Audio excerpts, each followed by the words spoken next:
Como são fundamentadas as decisões no CRM? Bom, num primeiro momento é importante a gente distinguir, o que é uma sindicância e o que é um processo ético profissional. E por que isso? Porque a sindicância é a fase inicial, do recebimento da denúncia pelo CRM. E por que é importante distinguir, essas duas etapas? Porque é a partir da sindicância que é instaurado um processo ético profissional. E dessas duas fases, o CRM acaba analisando e fundamentando o porquê das suas decisões.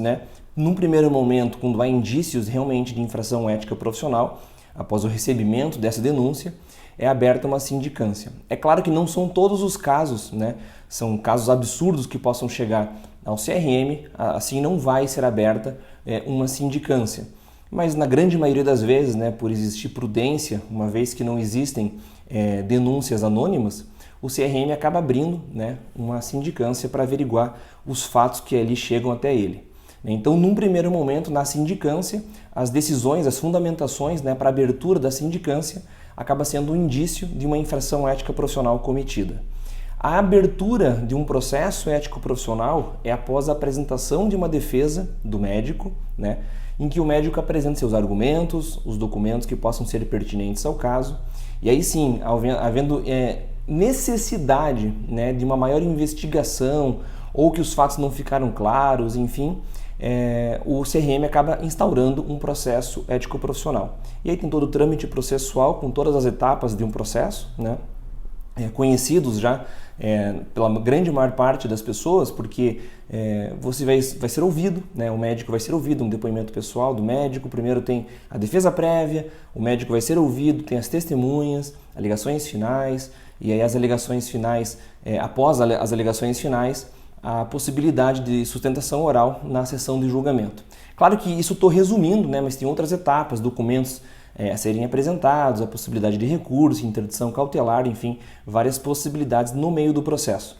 Mas como é decidida, fundamentada uma decisão em um processo ético profissional? São vários pontos, é claro que não dá para resumir em um vídeo simplesmente sem analisar o caso concreto. Mas são vários elementos que o conselheiro, pelo menos a princípio o conselheiro instrutor, após analisar o processo, faz as suas ponderações ali organizando o processo, ali sim para que o conselheiro relator faça o seu voto e acabe na sessão de julgamento tendo ou não o acompanhamento dos demais conselheiros. Mas vamos lá.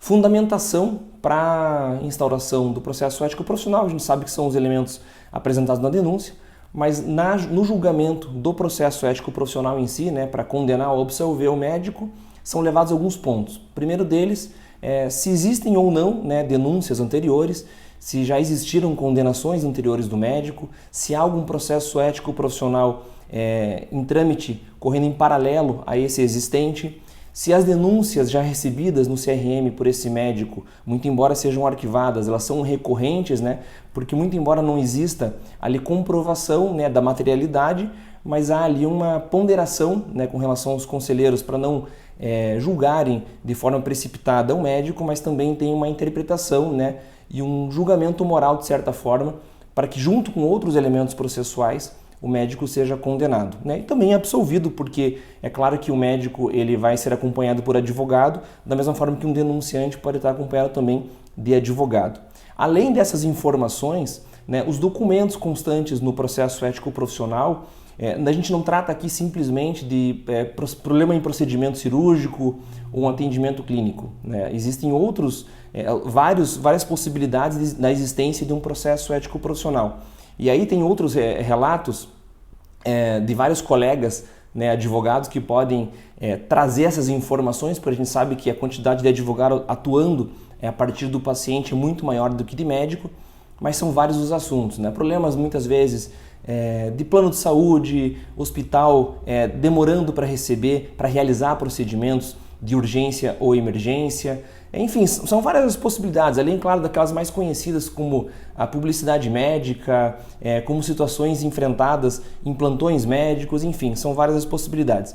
Mas a questão é da interpretação que o conselheiro, que os conselheiros dentro do CRM possam ter a respeito da situação, para aí sim decidirem ou não pela absolvição ou por a condenação do médico.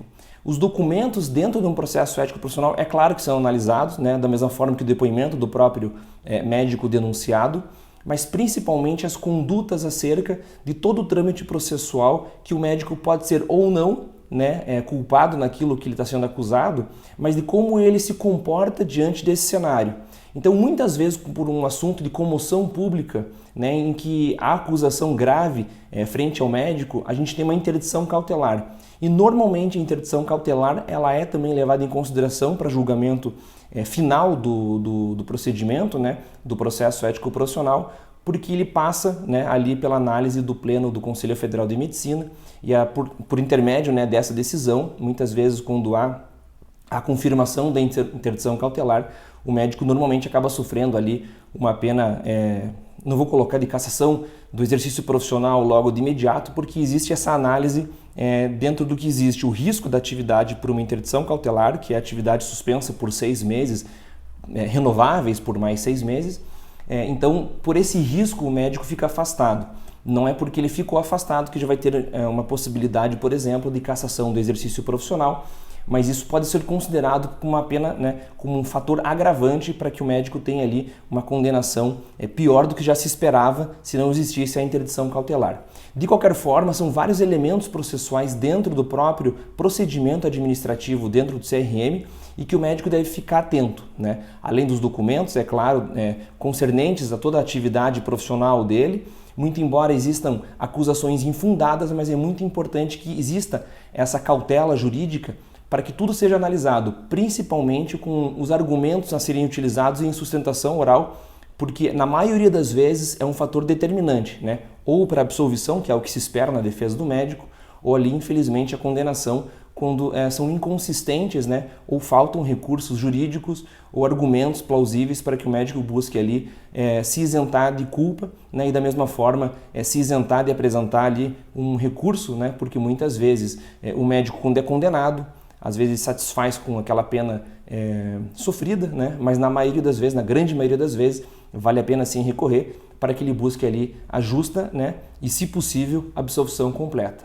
Qualquer dúvida que vocês tiverem, tem vários artigos meus no site, tem vários vídeos meus aqui em redes sociais e eu fico sempre à disposição de vocês.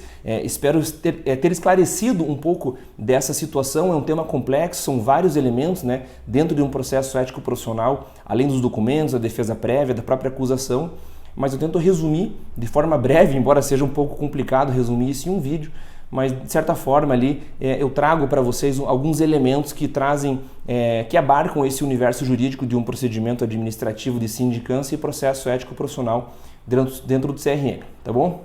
Um abraço!